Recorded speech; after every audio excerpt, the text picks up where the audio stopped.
Do you feel that your child may not be reaching her highest potential? Would you like to empower your child to develop his or her own easy and fun strategies for learning? Welcome to the world of visualization.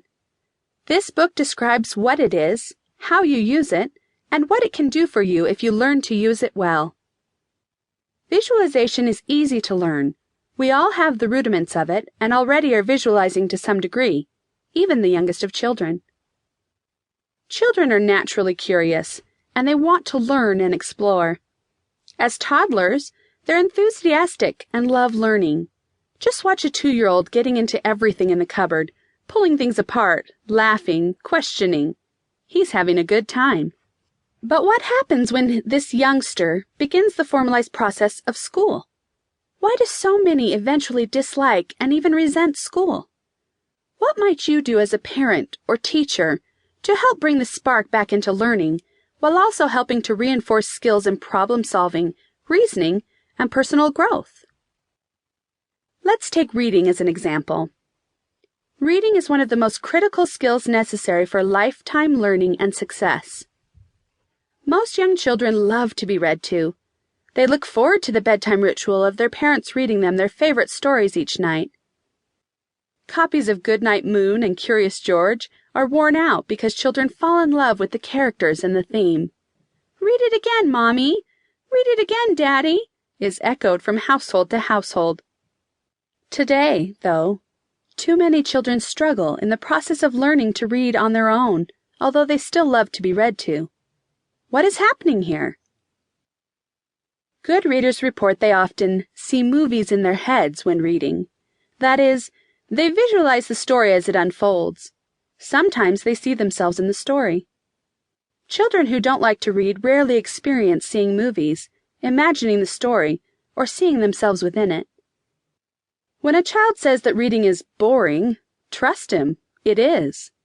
Letters and print are boring to him. Nothing has sparked his imagination, yet. When you read to your child, it is far easier for him to picture the story, just like a movie. There is no struggle to figure out words or letters. The characters come to life. Think about all the little boys that morphed into Luke Skywalker as he fought the evil Darth Vader in Star Wars.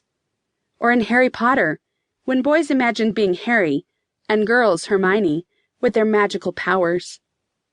Remember how the tiger-striped cat grew into Professor McGonagall? One of the greatest challenges is when a director takes a writer's work and converts it into a movie. He has to visualize what the author meant. When Hagrid takes Harry Potter on his first visit to Diagon Alley, they go through a dark, ancient door in the streets of London.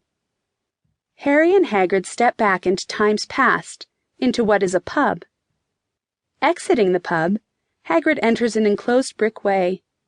With his umbrella, he taps on a brick on the wall in front of him.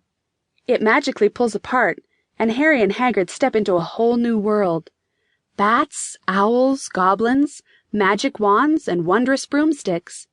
Harry is in awe, and so is the viewer. The director has created a movie that has become a children's classic out of J.K. Rowling's Harry Potter and the Sorcerer's Stone. This is visualization at its best. However, if your child has struggled in learning to read, and then undertakes the reading experience, he spends most of his time figuring out what the words are. He doesn't even get a chance to fall into the story, much less visualize what's going on or what could happen. In the Harry Potter scene above, a struggling reader would miss the nuances that the director of the movie was able to take from the book and deliver on the screen with such pizzazz. If reading becomes a challenge and non-enjoyable, your child will most likely resist reading and avoid any homework requiring it. Frustration grows. As a parent, you can observe his frustration, but often it is masked by avoidance behaviors. You will learn several strategies in this book that introduce and use visualization techniques. I'll share activities to develop and enhance your child's learning skills and life skills in the areas of academics, reading, creative writing, spelling, math, homework, and test preparation.